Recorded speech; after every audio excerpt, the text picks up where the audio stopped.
Hi, folks. You're with Tacitus today, your pushback channel, and thank you for joining this audio live stream. In this essay, I'd like to talk about a sort of an interesting episode that I came across where this is sort of a fairly upmarket type social set. Everyone's on higher incomes and this sort of thing. No one's wondering about how they're going to pay the rent or the electricity bill or something. But so now there's a lot of women here in the marriage market. So they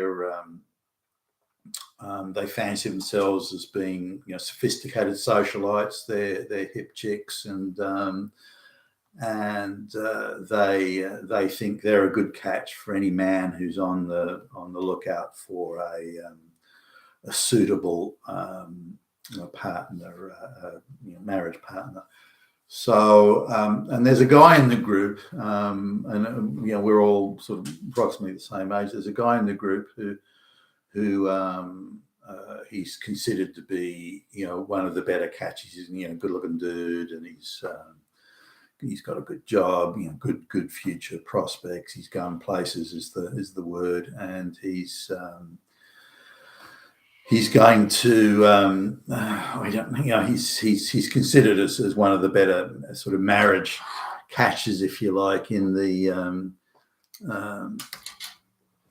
group, and so the girls are all thinking that which one of us is going to bag him, which one of us is going to get him, and so anyway, he meets and ultimately marries a girl sort of outside of the group. She's not from that sort of socialite set. Now, she's not bad looking, and there's something sort of a bit sexy about her actually, but nonetheless, she's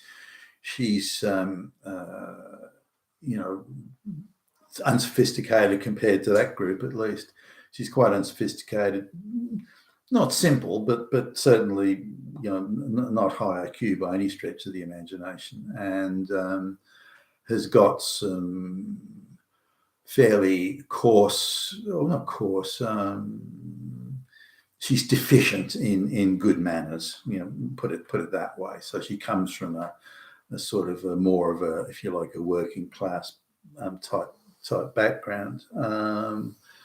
And he ends up with her, or he marries her. Now, the women were quite shocked by this, and they just couldn't understand. Why did Billy Joe or Billy Bob? Why didn't he marry one of us? Why didn't he marry someone in his sort of social class? Why do you go out of his social class to get married?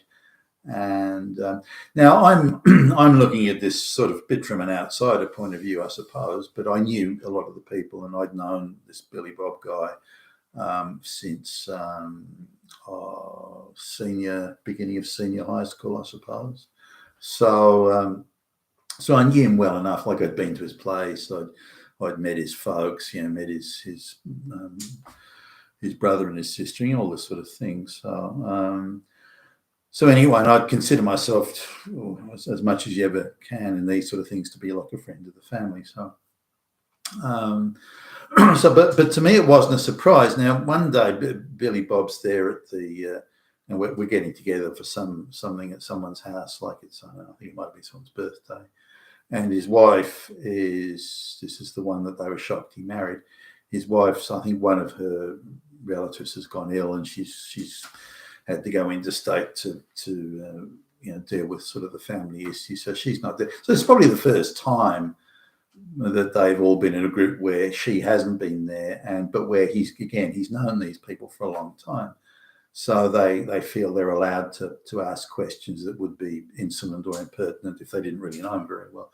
So it sort of got down to an approximation of the question: well, why did you end up with her, this woman he married, when you could have had one of us? I mean, us sophisticated, chicks and socialites, and we know how to use a knife and fork at the dinner table, and so on and so forth. And they were classic sort of upwardly mobile middle class type people, and that is a class of people. Maybe not so much today, but certainly was then.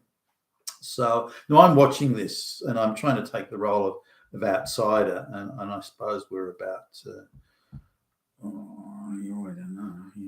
We're in our 20s anyway, mid-20s, I suppose.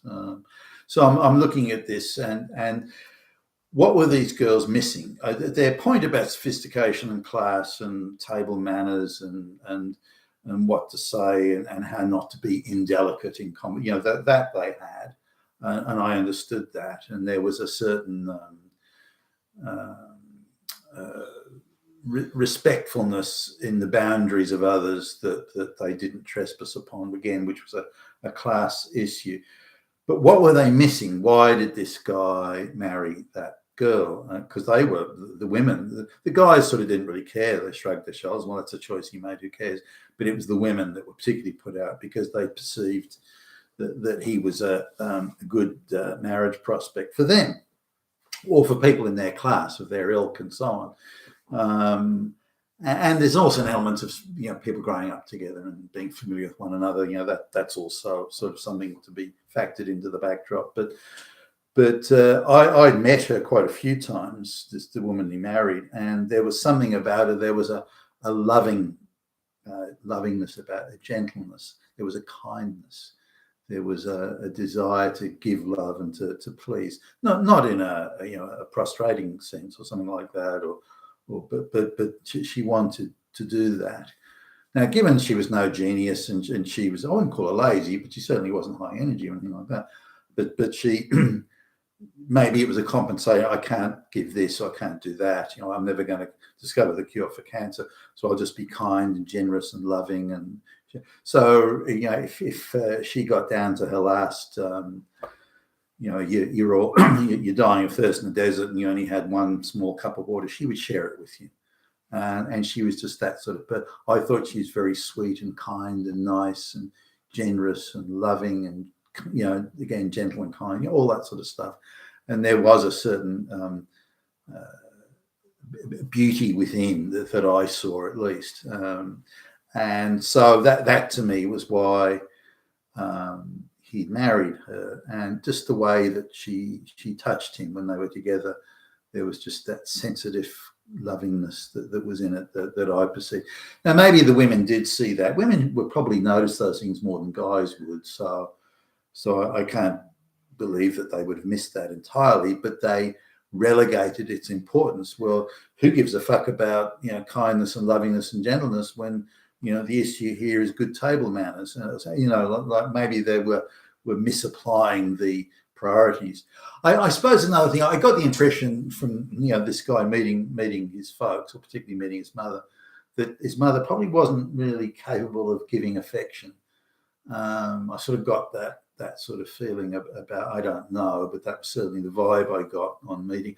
So my take would be that he was always looking for an affectionate relationship, not a maternal relationship. I didn't suspect or detect any maternalism in her attitude to him, but in the girl, the woman's attitude to him. But I did detect what I perceived to be a lack of affectionate behaviour from his mother. So affection would have played a bigger role in his priorities in selecting a partner, maybe having something that he didn't think he'd got when he was growing up. I don't know that to be the case, by the way. I surmise it, but none of these women, these socialite women, who as a class of women weren't very happy. They seemed to be unable to establish longer-term relationships with men who met their criteria of sort of class, wealth, future prospects, and these sorts of things. And so, well, why is he marrying her when he could have had me? Was the generic attitude that was out there. And but I think that's why none of these women displayed, certainly not in my view, none of these women, not one, displayed that same tenderness and gentleness and lovingness and kindness and the desire to give love and to please. And I don't mean that in any slavish sense. Her view, as I watched them together, was that there's nothing wrong with being nice to him. It's not. Now, I'll move into sort of. That's why I think they got together, and this was years ago. And by the way, they're still together, and still loving and gentle to one another. Now, that in itself is a testament to what I think was for him at least, or for those two, a good decision at the time. But I'll come now to say when women started to enter the workforce in executive roles or higher stress type roles, something that they hadn't really been involved in before. The amount of women that I came across who viewed a relationship with a man, like a marriage or something, viewed it not as a relationship of love and kindness and gentleness and sharing, or for that matter, working together to pursue common goals. Now, those common goals could also include acquisition of wealth or things like that, but it requires a very sort of tight, it requires a lot of cooperation if you're going to achieve that. But instead, these women in the workplace that I came across, some of whom I dated, not very many, but not work colleagues. I had a thing about I would never do that, but women in that sort of class of the up and coming or supposed up and coming executives. A lot of them getting there through, nearly all of them, I think, through affirmative action. But they were ambitious in that, I thought, a vulgar type sense, and also again missing the point that in order to get ahead, if you're not the chairman's daughter or cousin or something, or sister, it involves a lot of sacrifice and hard work, a lot of sucking up, a lot of, you have to do a lot of things if you're going to get ahead, as well as performing sort of fairly well. And these women never seem to really grasp that fully, or not the ones I came across at least. They always suspected there was an imaginary patriarchy. Oh, it's not that I failed and fucked everything up, it's the patriarchy. That's what the problem is. So these women had very competitive relationships with the men. It was only one of us can win, and there's one woman who broke up with her boyfriend of I don't know how long, and he'd so she claimed he'd allegedly attempted suicide after she'd broken up with him. No, I don't know if that's true or not, but she was gloating about that fact because that demonstrated, she told me, that demonstrated that she had won. She was the winner. She'd beaten him, and he was the one who, she was the one who'd come out on top, and she was reveling and gloating in this. That this man who I assume must have had some, psychological issues here if he's trying to kill himself or take his own life over. This woman who I wouldn't have dated on pain of death, but anyway, and she was gloating about that, and other women that I've worked with where, and I've been on good enough terms with them that they'll sort of share these private things with me, and I don't think they should. I would never share private things with people at work, but anyway. Where she would say that they're saving up to buy something or other, another house or another investment property or whatever it was, they're saving up to buy it. But so they had an agreement that they would both have to agree on expenses above, the basics like food and whatever. So then she would claim, well, we agreed that he would buy, we agreed that he'd get a suit for I'll just do round numbers here, $100, but he actually got one for $150, and he said that was because it was on half price and it was a much better quality suit which would last longer. So he spent that $150. So he broke the agreement we had. So because he spent $50 more than we agreed, I'm now going to spend $200 more on something else to get back at him, to teach him a lesson, not to fuck with me. This is a fight to the death. This is me and him fighting to the death about who's going to win, who's going to come out in front, who's going to get the better of the other one.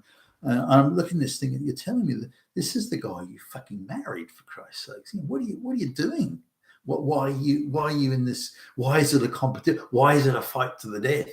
You've married the guy. You're meant to be, if not in love, certainly cooperating at the very least to achieve some sort of common goals. And yet now I found that to be widespread.